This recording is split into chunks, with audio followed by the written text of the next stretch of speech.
السلام عليكم ورحمة الله وبركاته. اللهم صل وسلم وبارك على سيدنا محمد وعلى آله وصحبه أجمعين. ازيكم حبايبي؟ عاملين ايه؟ ان شاء الله يا رب تكونوا بخير. جبت لكم بقى اخر وصفة يا جماعة. يعني اجدد حاجة للكنافة. يعني ما شفتش حد عمل الوصفة دي غيري. يعني انا اللي اخترعتها بصراحة يعني قسما بربي، يعني اني لو حد شاف الوصفة دي على اي قناة تانية يقولني. بس دي فعلا انا اللي اخترعتها، وطعمها تحفة جدا جدا جدا فوق الوصف يا جماعة. الطريقة الكنافة دي طريقة جديدة وسهلة جدا. والمقادير بتاعتها يعني بسيطة وسهلة، وهتقدروا تجيبوها وتعملوها. سيبك من المكسرات اللي فوق دي، يعني ديت ديكور كده. اي نوع مكسرات عندك ممكن تحطيه، سوداني، زبيب، اي حاجة اللي موجودة عندك. آه، انا جبت بصوا الطبقات يا جماعة، بصوا الطبقات عاملة ازاي. الطبقات عاملة ازاي، جميلة جميلة والله العظيم، جميلة. هتجربيها وهتنسي بقى اي نوع كنافة تانية. انا جبت كده حوالي نص كيلو من الكنافة. انا كنت حاطاه طبعا في الفريزر. انا فرمته كده بايديا، يعني عادي بايديكي تعمليه، او ممكن تعمليه في الكبة. انا فرمته كده وشلت منه التلت بس كده، وعملت الايه التلتين اسمنهم كده، وهفركهم بالسمنة كويس جدا. تفركوهم كويس جدا. انا ما حطيتش عليها سكر بودرة، انا حطيت عليها سمنة بس. عشان ايه؟ ما تسكرش معايا قوي وتجزع. وتفركيها بالسمنة كويس جدا، لان انا مش هحط سمنة تاني، هي السمنة دي بس. انا جبت صينية كده اللي هي اللي بتتفتح دي، ولو مش عندك اللي بتتفتح دي اي صينية عادي يعني. الصينية دي 28. انا هحط كده قاعدة من تحت من الكنافة. ولازم احط بقى ايه في جدران الصينية كده كنافة، واضغطها كويس. لازم تحطي كنافة كده في الجدران وتضغطيها. بعد كده انت هتشوفي في الفيديو بالشكل ده كده. هتحطي الكنافة وتضغطي حلو. واي حتة في القعر كده ما فيهاش كنافة، لازم تحطي فيها كنافة وتكبسيها حلو بالشكل ده كده. انا خلصت الكمية دي بالشكل ده. ناخد الكمية كلها وهنكبس بقى جامد قوي. لازم تكبسي جامد جامد جدا، عشان الحشوات اللي هتحطيها ما تروحش في القعر ولا تطلع من الجناب. انا جبت الهراسة كده بتاعت البطاطس، وبقيت اكبس بيها برضك، ما استكفتش بيها. رحت جايبة حاجة مدورة كده، جبت الطبق ده كده وبقيت اضغط بيه جامد. لازم تكبسيها جامد جدا بالشكل ده. بالشكل ده كده. لازم الكبسة دي يا جماعة لازم تكبسيها كده. انا بقى هنعمل بقى الحشوات اللي من جوه. ده كاستر، ده كاستر فانيليا عادي، ممكن يكون كاستر فراولة او كاستر شوكولاتة. اي نوع كاستر انت بتحبيه حطيه. انا حطيت كده حوالي كوباية مية، عليها 3 معالق كاستر، او من 3 معالق ل3 معالق ونص. والبولة التانية دي فيها كوباية مية برضو، و3 معالق نشا برضو زي الكاستر، من 3 معالق ل3 معالق ونص.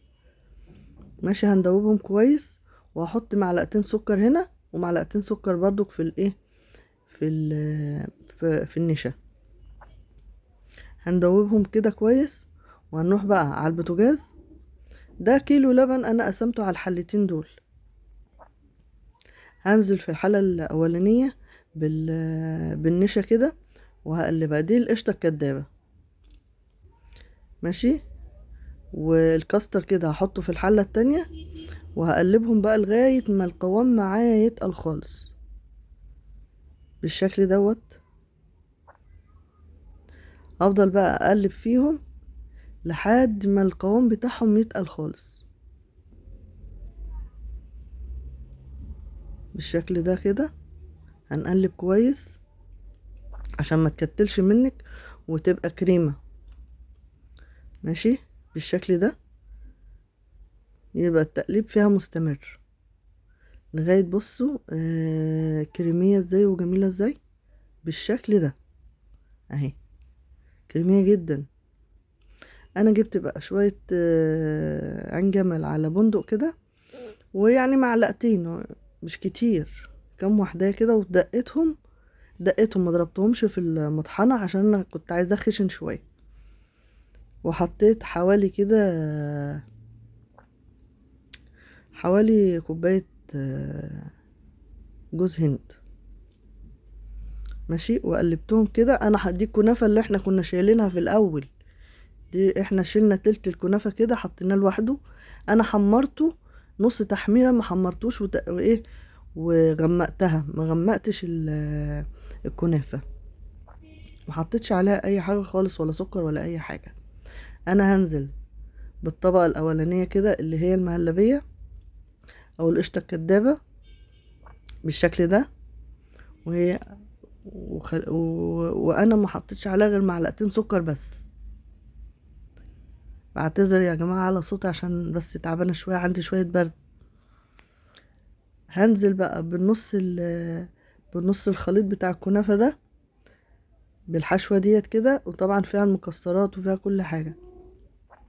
انا مرضتش احط زبيب على الكنافة ديت، لان النص التاني انا هحط نص بس الكنافة كده، هحط طبقة حلوة كده يعني. ماشي.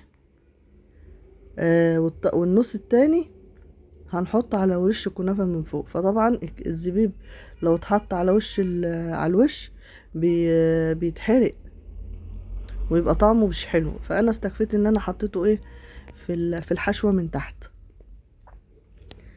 انا بقى نزلت بالكاستر اهو، زي ما قلتلك اي كاستر موجود حطيه. في كاستر بالشوكولاتة، في كاستر بالفراولة، في اطعم كتيرة للكاستر. ماشي. انا بقى هنزل اهو بالنص التاني من الكنافة، اللي هو طبعا فيه مكسرات وكده. ممكن تحطي سوداني، انا زي ما قلتلك ما ترتبطيش بمقادير حد، اللي متاح عندك اعمليه وعلى قد ظروفك انتي. يعني ممكن تحطي سوداني بس،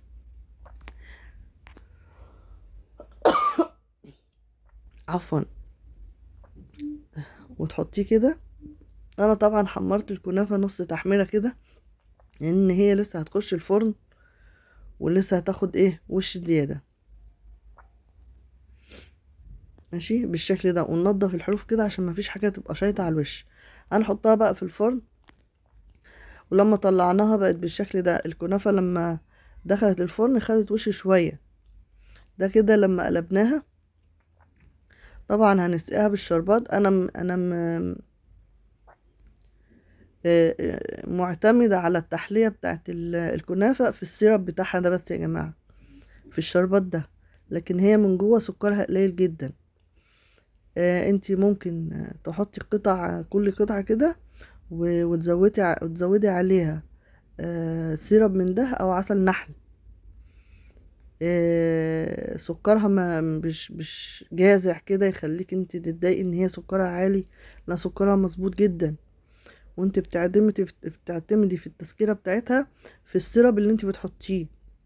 انتوا زي ما شفتوا كده في اول الفيديو، انا ما حطيتش غير ايه في الكاستر معلقتين سكر، وفي المهلبية معلقتين سكر بس، عشان السكر العالي برضو في ناس بتتضايق منه. وانتي على حسب ما بتحبي السكر بتاعك ايه. عايزة سكر عالي شوية، زودي السكر معلقة كمان او معلقتين. ماشي. انا جبت قشطة كده، القشطة البلدي اللي هي بتاعت وش اللبن، انا كنت شايلها في التلاجة وايه جبتها كده وحطيت منها. انتي ممكن تحطي كريم شانتيه على الوش كله، وتحطي مانجا وممكن تحطي موز وممكن تحطي فراولة. انا ده تزيين خفيف جدا. ماشي. وبالشكل ده انا كان المفروض كان المفروض كان في حد يعني مستعجل عليها. كان عايز بيحب ياكلها سخنة يعني. فهي كانت لسه ما بردتش، فكانت لسه سايحة. لازم تبرد تماما معاكي، لازم تبرد تبرد تبرد عشان تطلعي الخرطة كده سليمة. لازم تبرد تماما. بصوا بقى يا جماعة، احنا خرطناها طبعا وهي كانت سخنة، ما ينفعش طبعا. وتحميرة الكنافة اللي احنا حطيناها في النص دي، شوفوا الطبقات حلوة ازاي ظهرت معانا. انت لو كنت حطيتي الكنافة نية ما كانتش هتستوي طبعا بالشكل ده. بألف هنا وشفا يا رب، بألف هنا وشفا. انت جربي الوصفة دي ومش هتندمي. بألف هنا وشفا.